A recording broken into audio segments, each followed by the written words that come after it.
This was the first tracker that I created. It wasn't that great, and the features were kind of just stuck in there as and when I was working with it. But it was good for like creating sounds. So like if I can find one here, I could probably show you. There you go, you got an explosion going on there. There's a saucer one, I think, here. Yeah, these are the ones I use for asteroids. The notes go here, the volume goes there. There's a excuse me, there is a tone, a noise, envelope mode, and there is also I can't remember what. Actually, these two were empty. I didn't do anything with these. These were left to be filled. But yeah, I mean, it was very basic. You could just do the basic sort of AY-3-8910 command set stuff. So there wasn't a lot that went on with this. One of the things I could do with it was create tunes, but it was a real pain. And you probably noticed that when I play stuff, it doesn't scroll up, it doesn't move, it's quite static, so you don't know where you are in the song, if, for instance, when you're writing one. So let me see if I can find one I can show you. Excuse me. Probably don't have one now. May have been in here. Definitely not in there. Also, there was a DAT file type that I created just for this specific one, but in the latest tracker I'm not doing that anymore. So let's see now. I can't remember which one it was in. I might have to abandon that. Sound tests. I'm sure it was, tracker tests. There we are.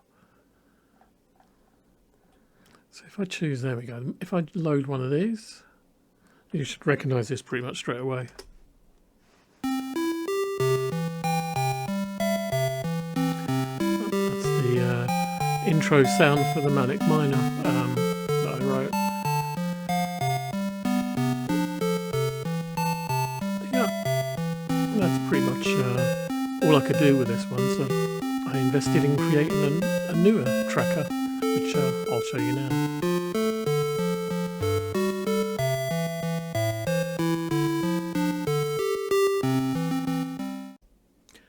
So this is my new tracker. I don't know if I want to call it tracker 2.0 or something, but it's pretty much the same as the first tracker, except in this one that can do has 6 channels. So it's almost like a dual 8x3-8910 chip set.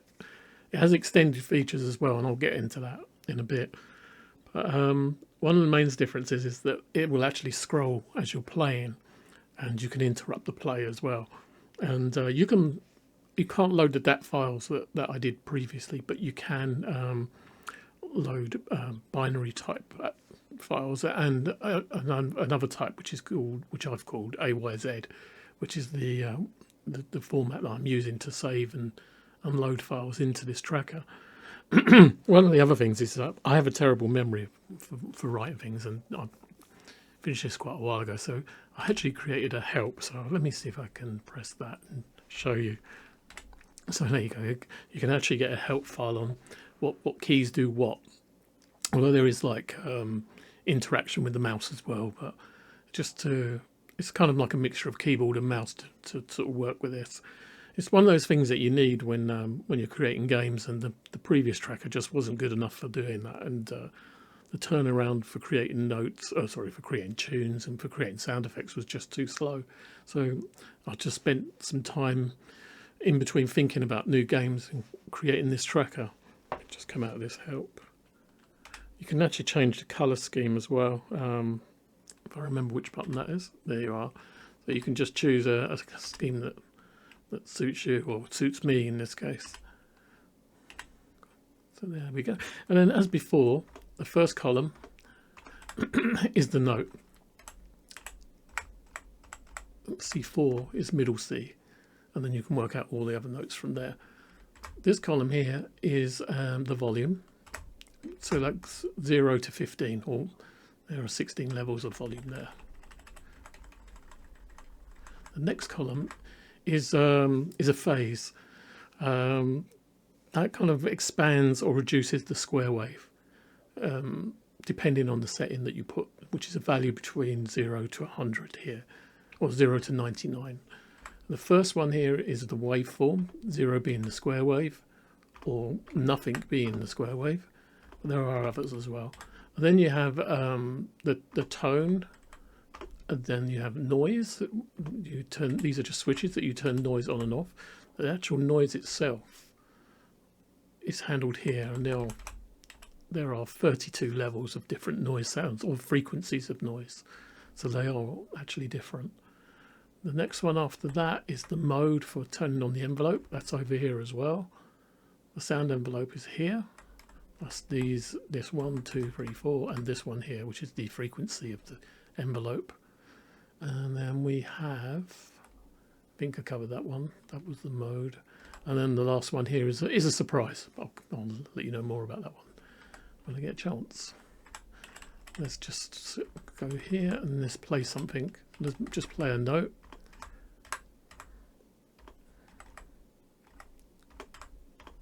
And move that down. That's the end of the playback there, and just compile that, and then let's just play a single note. It's not working because I haven't turned on the tone. Let's do that properly. There we are. Now we've switched on the tone. It should work. Yeah, a single note. Right, let's do something a little bit more in depth with this. Okay, to demonstrate how the tracker can recreate tunes, I'm gonna use some sheet music for Here We Go Round the Mulberry Bush, an old English-British traditional nursery rhyme. The key's in B flat, and I should just recreate the notes with note shortcuts that I've created. So basically they're the length of the notes, and I just changed the actual note itself, its value, and I moved down. So you probably noticed that there's a red bar here, and there's a blue bar, and a purple bar. So the purple bar is the current line, the red bar is the end of the playback, and the blue bar is the division of the note size. So for instance, 12 of these here, where the blue bar is, that equals 1 semiquaver. Or is that 1 quaver? Actually, I think that's 1 quaver, sorry, forgive me. And I can change the view of the sizes by pressing this button here, and that will actually divide up into smaller units. So there you are. So that's kind of useful when you're trying to work out how you're going to place your notes. But for now, I'll leave it here. That's the regular size that I've set up for this. So my first note is a semiquaver, or is a quaver, sorry, and that's an F. So I pressed my shortcut, and then I just changed the note, and there you are. Simple as that. And then when I press in the next note, the playback, the red bar here, will move down. So let's do that. That's an F again. There you are. Should have moved down to that's where we want it. And the next note after that is a crotchet, so that's a larger note. There we are. And now let's move on to, there's actually a smaller note here. So that is an A. So we'll do the little one here. We'll go back and then move that up an octave. So that's the first part. Let's move on to the next part here. And that again is that's a longer note, so that's a 4. And it's an octave higher. And we want a smaller note. Yeah, in terms of music, I'm not explaining it very well, but I think you get the gist of it. Okay. Just sorry, my music reading isn't speedy. That's an A.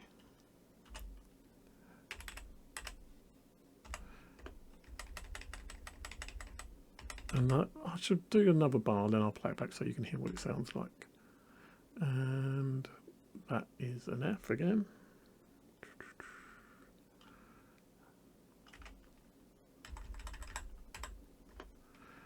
And it should sound a bit like what we're trying to achieve. If the sheet music hasn't betrayed us. Okay, and then that one is also an F.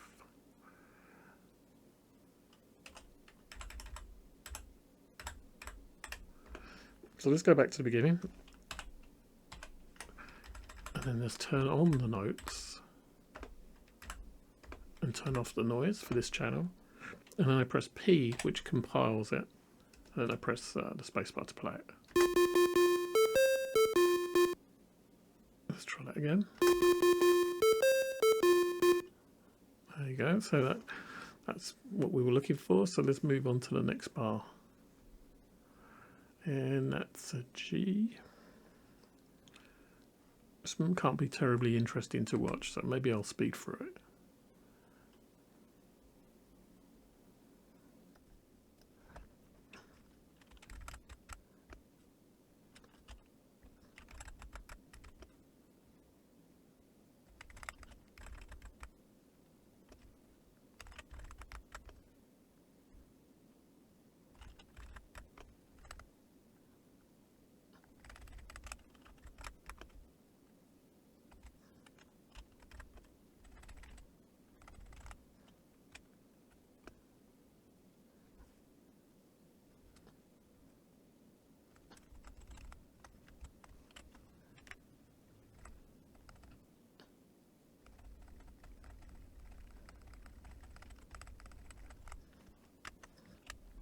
If you're quick, you might have noticed that I did a copy paste where I've marked the notes in yellow and then copied that and then pasted it over at the very end there.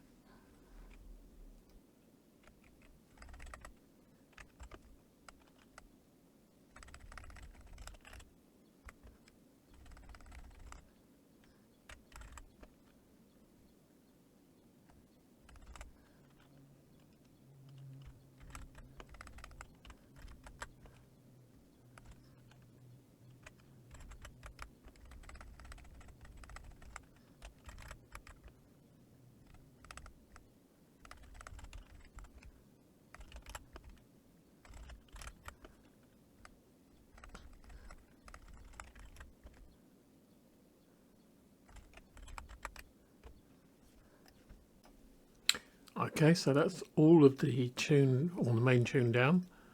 So let's go to the beginning. We don't necessarily have to go to the beginning. We'll compile it and then play it.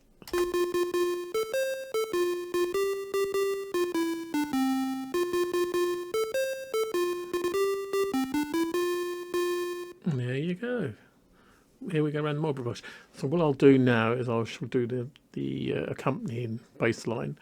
I'll speed through that as well because probably be a waste of time just going through the whole thing bit by bit, and then we'll review the whole tune at the end.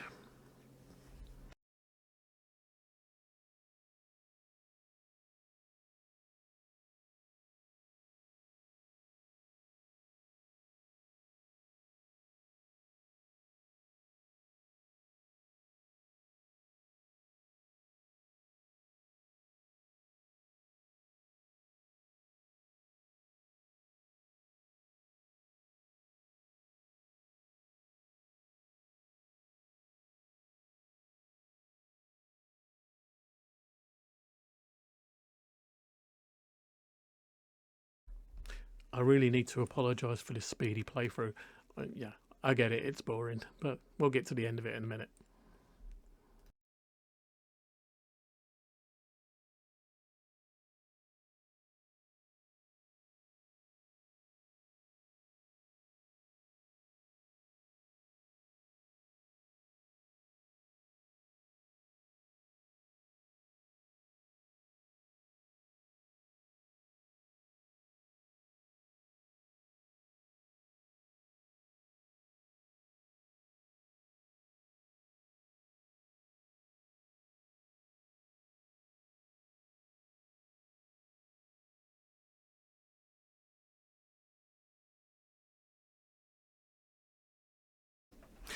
Right then, that's the baseline finished. Let's go and check that out. Actually, the first thing that needs to happen is I need to enable this channel first, or we won't be able to hear anything. Compile that, and let's have a listen.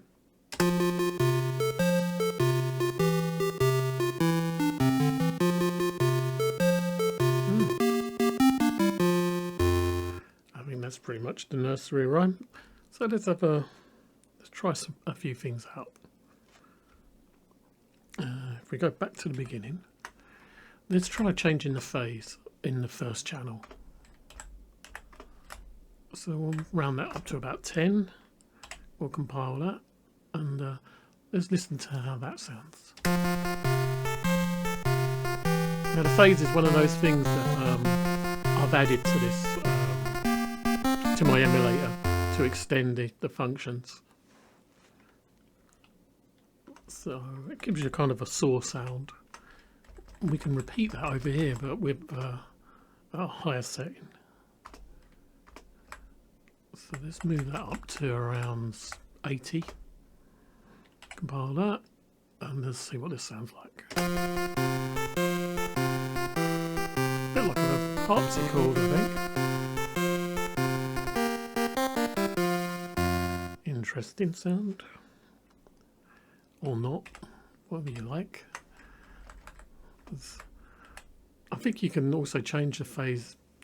Well, no, I know you can change the phase at any point, so you can actually change the value through the notes that you're playing, but I'm not going to do that now.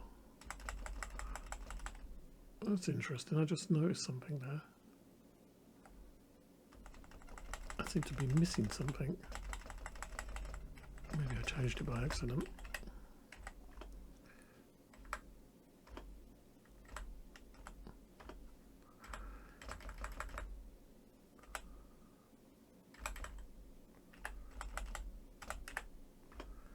Let's try it again.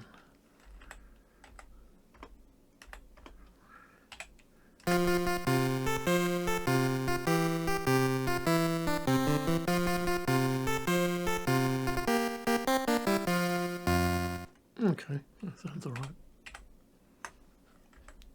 And just get rid of this.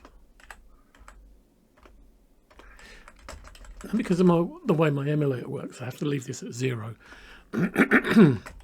because I need to reset the emulator. So I only have to leave it at 0 once. It's just a foible with this tracker. So that will return the square wave back to normal.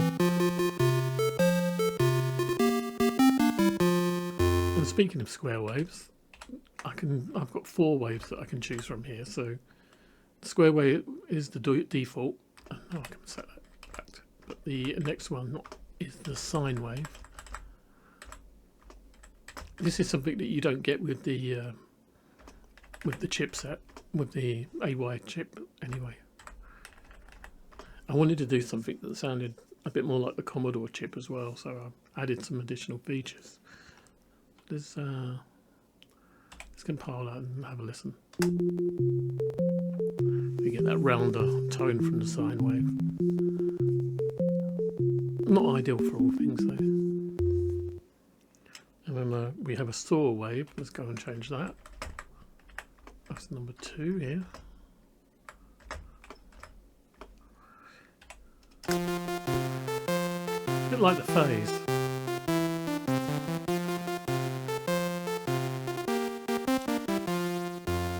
And there's a reverse saw.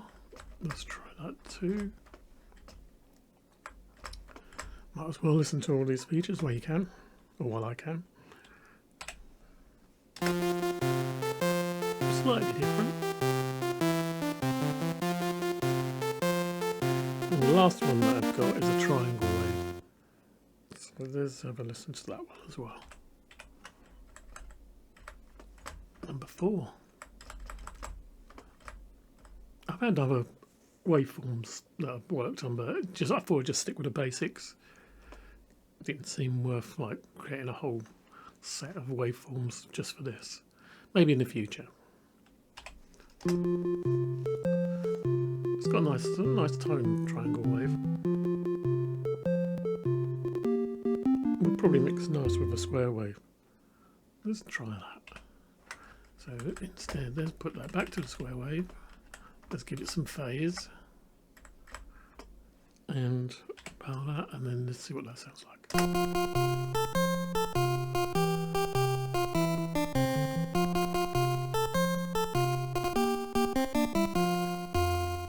It's okay, I suppose. And then let's have a demonstration of the noise. When I turn the noise on, it will just follow the volume pattern. The volume pattern is this one, this column here. You may remember I was putting in my preset notes for this. Basically, that's just like an envelope here that I've created. The AY set comes with another envelope set, but you can trigger that through this one here. This particular flag will turn on that mode, and then you have to. There are 4 settings over here, 4 flags that give different results for different envelopes. I'm not using those at the moment. You can do some interesting sound effects with that, but going too much into detail, I think. Anyway, let's try this. What were we doing? No, I wanted a normal square wave.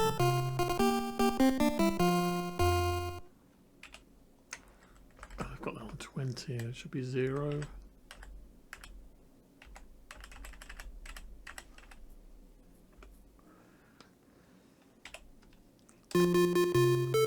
Yeah, that's a nice mix.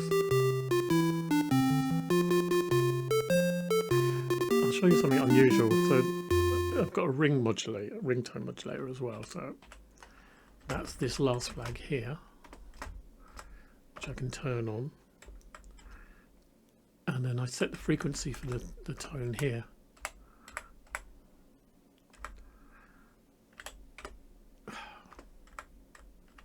Excuse me. There we go. And this is an unusual sound.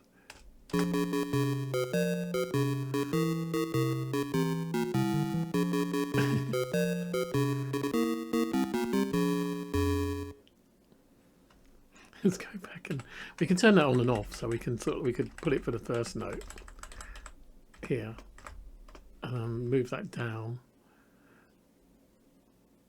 So let's play that for the first note there, and then the next and smaller note after that.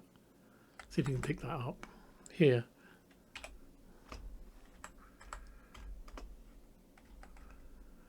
And we'll stop it there. Let's try that out.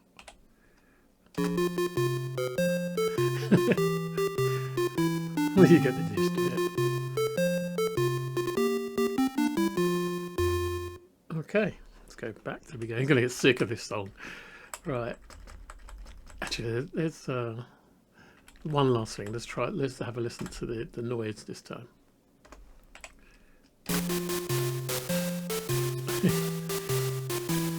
So you can imagine the noise can be used to create quite a few different effects. Yep.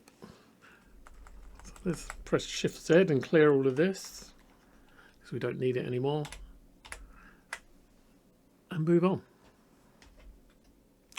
At this point, it probably makes sense to explain some of the things I've done with this, including the old tracker. So there's loads of stuff I've already saved. Okay. So these are ones I've already created. I was thinking of creating Frogger at some point, but I don't know. Maybe not. But just to give you a preview.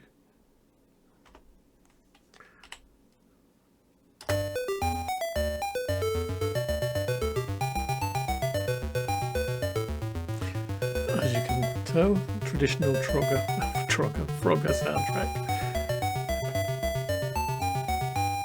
As I say, I'm not sure if I want to do that or not at the moment. It's there in case I do. I've converted some, so this is Airwolf's tune that I've converted from AY-5 type. So let's try this one. You get a nice sound effect on this one. Sounds like a helicopter. Not that one again. Sorry about that. Let's do this again. Well, messed up there, I think. Let's start again.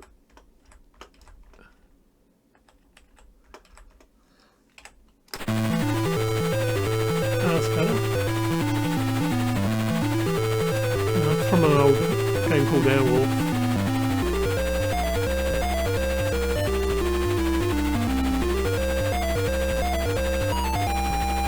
And I got one from, I'm not quite sure I say this. Where is it now? Forgive me for my pronunciation if it's wrong. So what's this? Year Kung Fu? Yeah, Kung Fu maybe. It's only a very short one.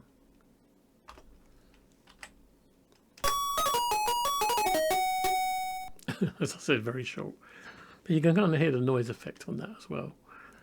And then we have ones that I've created, just simple things that you find that are kind of free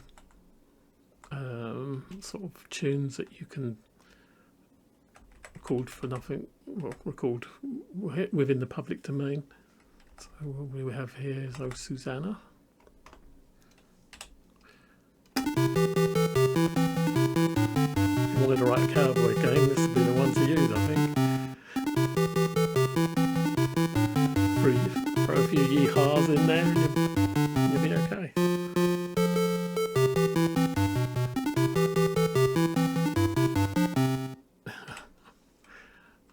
What do I just find something? This is one I used for Manic Miner.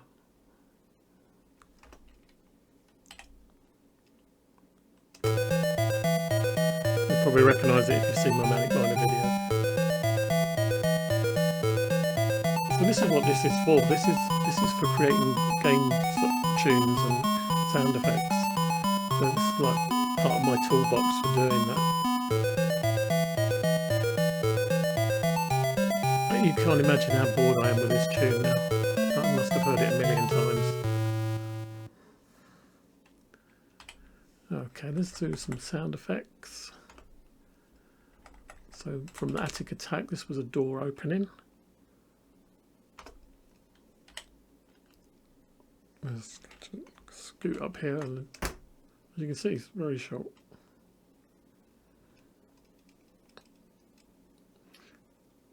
The length is a bit too long on that. I think that's because I exported it from the old tracker. It's going to go on for a little while. We'll put a stop to that in a second. Okay, finished yet? No, still going. Still going. This is what happens when you don't prepare for things. Any minute now. There we are. That was my fault. Let's put a stop there. And do that again. There you go. That's the Attic Attack doors. What else do we have? This is a sound effect that when you bump into a ghost or a ghoul or whatever in Attic Attack. Sorry, wrong one. A bit clever this time and actually put the end in here.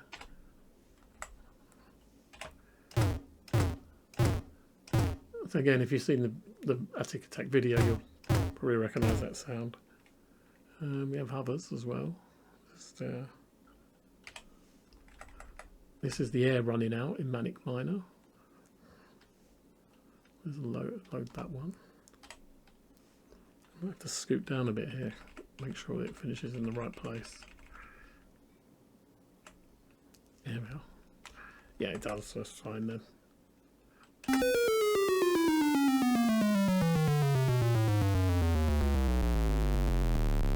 Actually, that would sound better.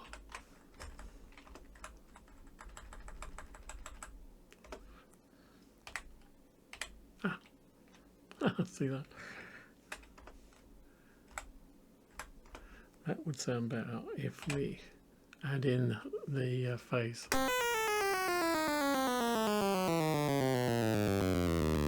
Yeah.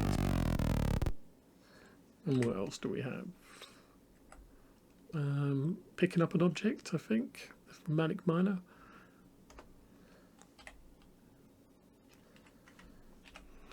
This isn't a very big one.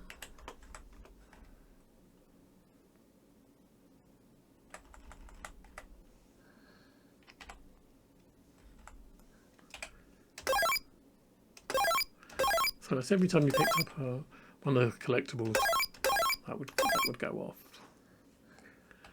And I was going to use this, but it actually never happened. So let me show off this one.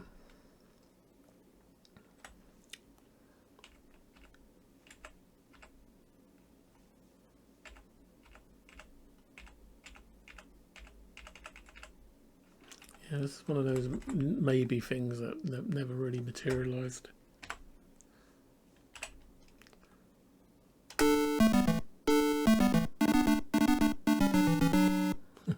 A little bit of the Messiah.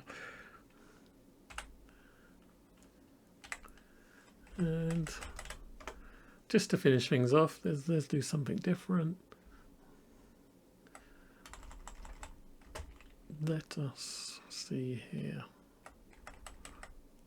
As you can see, I've been adding quite a few tunes here. There's London Bridge. Let's finish with that one.